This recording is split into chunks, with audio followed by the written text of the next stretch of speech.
Hello friends, welcome back. So ये textbook पर RRB PO का लाइव मॉक था मेंस का, जो आप लोगों ने लगाया भी होगा। ठीक है, अभी तो ये खत्म हो चुका है एंड रिजल्ट जो है आज शो हो रहा है। कल तक ही था, कल ही खत्म हुआ है।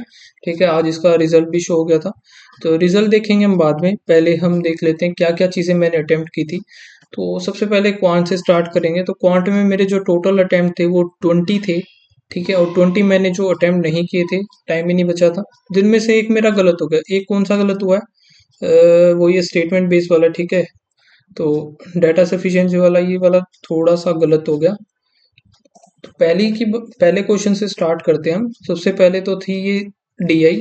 तो डीआई बिल्कुल ये सिंपल सी थी, पहले में पूरे का डाटा दिया हुआ है और सेकंड वाले में बॉयज का दे दिया, तो हम दूसरा जो भी गिवन था वो हम निकाल लिए सबट्रैक्ट करके। ठीक है, तो बॉयज और गर्ल्स का ये डाटा था। बॉयज का टोटल गिवन है, बॉयज का गिवन है, तो गर्ल्स का सबट्रैक्ट करके निकल दिया। लेकिन थोड़ा सा इक्वेशन बनेगी क्योंकि पी और क्यू में है। ज़्यादा कुछ लेंदी था नहीं, बिकॉज नीचे जो है नोट्स गिवन है, इनसे जल्दी निकल गया था वो सारी चीज़ें। और जो क्वेश्चन है वो भी काफ़ी छोटे छोटे से ही है, मतलब इजी थे, ज़्यादा वो नहीं थे। तो 5 क्वेश्चन इसके ये थे।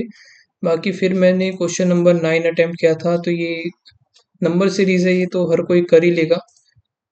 तो 5 क्वेश्चन इसके थे। फिर आगे जो था 16, तो ये था बोट एंड स्ट्रीम का। इजी था ये भी। तो ये जिन लोगों ने किया होगा 32% करेक्ट, तो इजी था ये। अगर किसी ने अगर ये है ना थोड़ी सी स्टेटमेंट देख के अगर छोड़ दिया था तो गलत छोड़ दिया, क्योंकि ये इजी क्वेश्चन था। आप लोग अभी एनालिसिस के टाइम इसको करोगे तब पता चलेगा कितना इजी था ये। ठीक है, बिल्कुल सारी चीजें गिवन ही थी, बस थोड़ा मोटा नहीं, थोड़ा बहुत निकाल के फिर आंसर आ ही रहे थे सारे के सारे। तो 3 क्वेश्चन थे इसके। फिर किया था 21, तो ये क्वाड्रेटिक इक्वेशन। तो एक क्वेश्चन था ये। देन और नहीं थे। और फिर ये डी आई थी, मैंने छेड़ी नहीं फालतू में, क्योंकि टाइम नहीं मिला था और बाकी चीज़ें भी करनी थी। फिर डेटा सफिशिएंसी वाले क्वेश्चन थे। ठीक है, कौन सी स्टेटमेंट्स हमारे लिए है कि जो पूछा है वो निकाल दे। तो इसके मैंने 3 ही किए थे, 3 ही थे आई थिंक, हाँ 3 ही थे, जिनमें से एक मेरा गलत हो गया। फिर लास्ट 3 क्वेश्चन थे ये अप्रोक्सीमेशन के, तो ये तो इम्पोर्टेंट है। और मेंस में जब आप अटेम्प्ट कर रहे हो तो सबसे पहले मिसलेनियस पार्ट ये में अटेम्प्ट करना होता है, मतलब कि जो स्पीड मैथ्स वाला होता है ना क्वांट में, वही जिसमें हमारी क्वाड्रेटिक इक्वेशन आ गई, अप्रोक्सीमेशन आ गई, नंबर सीरीज, ये सारी, ये तीनों चीजें हमें पहले करनी होती है। देन फिर बाद में डीआई देख लो, डीआई बनने लायक है तो करो, अदरवाइज उसको स्किप करके डायरेक्ट जो है डेटा सफिशिएंसी इजी लग रहा है तो वो कर लो, अदरवाइज अर्थमेटिक के ऊपर शिफ्ट हो जाओ सीधे की सीधे। ठीक है, तो अगर डीआई करने लगोगे और नहीं बनी ना तो टाइम खराब हो जाए। लास्ट ईयर मेरा डीआई में काफी ज्यादा टाइम खराब हुआ था, इसीलिए काफी कम स्कोर रहा था मेरा क्वांट में। सो जो कोई भी वेट कर रहा था टेस्ट सीरीज लेने के लिए ऑफर आने का, तो भी टेक्स्ट बुक पर ऑफर चल रहा है, जिसमें आपको टेक्स्ट बुक पास प्रो 608 में आपको मिल जाएगा। और अगर आप कोड यूज करोगे रोहन, तो उस पर आपको 13% का डिस्काउंट मिलेगा। अभी जो है डिस्काउंट इंक्रीज कर दिया गया, पहले 12 था, अभी 13% इसको कर दिया गया है। ठीक है, तो परचेज करते टाइम अगर कोड यूज करोगे तभी आपको ये एक्स्ट्रा डिस्काउंट मिलेगा, अदरवाइज नहीं मिलेगा। तो टेस्ट सीरीज काफी ज्यादा इंपॉर्टेंट भी होती है, जैसे कि अभी सारे एग्जाम्स आ रहे हैं। और जो कोई आरआरबी के लिए, आरआरबी एनटीपीसी, ठीक है, ये वाला आरआरबी नहीं, ये तो हो गए, अभी मेंस चल रहे हैं, मेंस के नहीं है तो आप परचेज कर सकते हो। बाकी जो एनटीपीसी की तैयारी कर रहे हैं, करने वाले हैं, तो काफी सारे मॉक्स हैं, वो भी आपको इसी में मिल जाएंगे। टेक्स्ट बुक का होता क्या है कि अगर आप किसी भी एग्जाम की तैयारी कर रहे हो, टीचिंग हो, बैंकिंग हो, एसएससी, रेलवे, तो सारी चीजें एक ही जो है सब्सक्रिप्शन में कवर हो जाती है। इसमें अलग से आपको सब्सक्रिप्शन नहीं लेना पड़ता कि आप टीचिंग का अलग लोगे, बैंकिंग का अलग, एसएससी का अलग, ऐसा नहीं है। और साथ में प्रीवियस ईयर के जो मॉक टेस्ट होते हैं, मॉक टेस्ट लगा लो या पेपर लगा लो, उनको भी आप मॉक टेस्ट की फॉर्म में लगा सकते हो, री अटेम्प्ट भी कर सकते हो। ठीक है, फिर चलते हैं इंग्लिश पर। तो इंग्लिश में मेरे जो गलत हुए थे काफ़ी कम ही हुए थे, 6 हुए थे। मेरे लिए तो काफ़ी कम है क्योंकि मेरी इतनी अच्छी है नहीं इंग्लिश।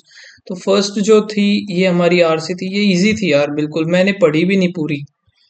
तो क्वेश्चन इसके इस तरीके से थे कि छोटे छोटे क्वेश्चन थे, डाटा डायरेक्ट हम ढूंढ के भी, लेकिन पता नहीं, मुझे लास्ट ईयर मैंने हिंदी दी थी तो इंग्लिश का मुझे आइडिया नहीं है कैसी इंग्लिश थी। बाकी बता तो रहे थे कि इजी थी, ज़्यादा वो डिफिकल्ट नहीं थी, बट कट ऑफ भी उसकी कम गई थी। तो जिनको जिनकी अच्छी इंग्लिश उसके लिए तो फिर भी इजी है। तो ये डाटा थोड़ा सा ऐसा ही था कि हम डायरेक्ट देख के बता सकते थे, पूरा पढ़ने की इसको जरूरत भी नहीं थी। ठीक है, तो ये कुछ क्वेश्चंस थे इसके। फिर ये मेरा आया था क्या है, ये क्लोज टेस्ट, तो ये गलत हो गया था जो कि आरसी का ही है। चलो ठीक है, तो फिर था ये पूरा सही हो गया आई थिंक। चलो अच्छी बात है। बाकी एक क्वेश्चन, ओके, ये एरर वाला गलत हो गया। फिर मैंने एरर के आगे किए भी नहीं क्योंकि ये थोड़ा सा लग ही रहा था मुझे, ये भी एरर का ही गलत हुआ है मेरा। ठीक है, और फिर सेंटेंस ये इम्प्रूव करना था, सेंटेंस इम्प्रूवमेंट का एक ये गलत हो गया, एक ये भी सेंटेंस इम्प्रूवमेंट, तो दूसरा इसमें, तो फिर एक ये आरसी थी ये भी, तो इसका भी ये गलत हो गया। फिर बाकी तो मेरे सारे ठीक थे, ये मैंने अटेम्प्ट नहीं किए थे वर्ड यूसेज वाले। लास्ट वाला एक ये पैरा जंबल था, ये भी सही हो गया था। फिर जनरल अवेयरनेस में मुझे जितने एग्जैक्ट लग रहे थे ना कि हाँ भाई श्योर ये तो ठीक ही है, बस वही मैंने अटेम्प्ट किए थे। बाकी एक भी क्वेश्चन मैंने अटेम्प्ट नहीं किया ऐसा। और जितने किए वो सारे ठीक भी हो गए, 6 ही अटेम्प्ट किए थे तो 6 के 6 मेरे ठीक हैं। कंप्यूटर में जो है अटेम्प्ट किए थे मैंने कितने, 36, चार ये गए, हाँ 36 किए थे, तो 36 में से 9 गलत हो गए, 27 सही हैं। तो 9 में से भी कुछ तो ऐसे हैं कि पता नहीं छोटी छोटी मिस्टेक कर दी मैंने। अब जैसे कि ये देखो कि भाई कर्सर है उसके लेफ्ट साइड का हमें रिमूव करना है, ठीक है, तो इरेज करने के लिए हम क्या दबाएंगे, बैक स्पेस दबाएंगे, मैंने डिलीट कर दिया। तो ऐसी छोटी छोटी गलतियां भी मैंने की हुई हैं इस मॉक टेस्ट में। बाकी रीजनिंग जो थी यार, इसकी रीजनिंग नहीं हुई मेरे से, रीजनिंग के क्वेश्चन सिर्फ 12 ठीक हुए, 13 ही हुए थे, जिनमें से एक गलत हो गया और 12 सही थे, और एक गलत भी कौन सा हुआ है, ये गलत हुआ है। लेकिन इसमें यार मुझे दो चीजें जो हैं, आई थिंक फर्स्ट वाला और ई वाला, ये दोनों ऑप्शन सही लग रहे थे और आंसर भी इन्हीं दोनों में से थे। ये वाला सही था, मतलब ये आएगा आंसर, ये सही होगा, ओड वन आउट। तो इसमें हुए क्या क्या है मैंने वो भी दिखा देता हूँ मैं। यहाँ से इनइक्वालिटी के क्वेश्चन थे 3, फिर एक ये हो गया, देन फिर इसका एक ही हुआ क्योंकि मुझे सिर्फ एक ही पैटर्न पता चला, बाकी इसका जो सिंबल थे ना उसका पता नहीं चला मुझे कि क्या होना था। वो भी मैं एनालिसिस करूंगा तब देखूंगा क्या कुछ होना था इसका। और फिर था, ओके ये था सिलोगिज्म के थे 3 क्वेश्चन, तो ये कर लिए थे मैंने। और फिर यही थे, डायरेक्शन सेंस वाले हो गए, 5 क्वेश्चन थे इसके, तो यही क्वेश्चन थे। बाकी फिर मैं कर रहा था ब्लड रिलेशन, सॉरी वो क्या है, पजल कर रहा था मैं। पजल मेरी बनी नहीं, टाइम भी चला गया और बन भी नहीं पाई, काफी ज्यादा टाइम चला गया। कौन सी थी वो मैं देख लेता हूँ अभी, यही थी आई थिंक 3, और एक और मैंने की होगी जो नहीं बन रही थी, फिर छोड़ के मैं इस पे शिफ्ट हो गया था। ठीक है, तो इस तरीके से पूरा मॉक था। अभी इसको देख लेते हैं कितना मेरा टोटल स्कोर रहा है।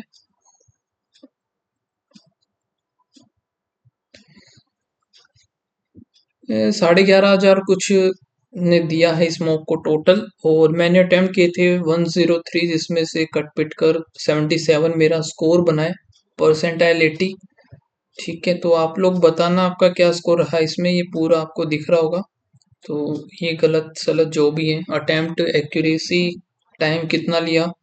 ठीक है, अब टाइम ऐसा है ना, तो रीजनिंग में पता है इसमें क्या था कि टाइम पूरा हमारे पास कंपोजिट टाइम था, बाउंडेशन नहीं लगाई हुई थी कि रीजनिंग का 30 मिनट्स, तो अपने हिसाब से करना था। लेकिन रीजनिंग में है ना मैंने ज़्यादा टाइम ले लिया, लेकिन फिर भी पजल थी तो पजल की वजह से नहीं हुआ। कंप्यूटर 12 मिनट में हो गई थी, जनरल अवेयरनेस 5 मिनट में जल्दी जल्दी देख के जो आ रहे थे ठीक है कर दिए, बाकी मैंने स्किप ही किए हैं फिर वो सारे के सारे। इंग्लिश 27 मिनट लगी थी, क्वांट में 26 मिनट, और भी कर देता लेकिन मुझे ऐसा लग रहा था कि यार 30 मिनट हो गए तो नेक्स्ट जो है सेक्शन पर शिफ्ट हो जाए, तो इस तरीके से किया था। बाकी फिर टाइम से पहले मैंने सबमिट कर दिया क्योंकि टाइम बाउंडेशन होती है तो उस वजह से कोई फ़ायदा नहीं है मार्क्स को थोड़ा बहुत ऊपर नीचे करने का, अपने हिसाब से कर लो तो बेटर है। तो मिलते हैं गाइस नेक्स्ट वीडियो में, तब तक के लिए बाय बाय, थैंक यू।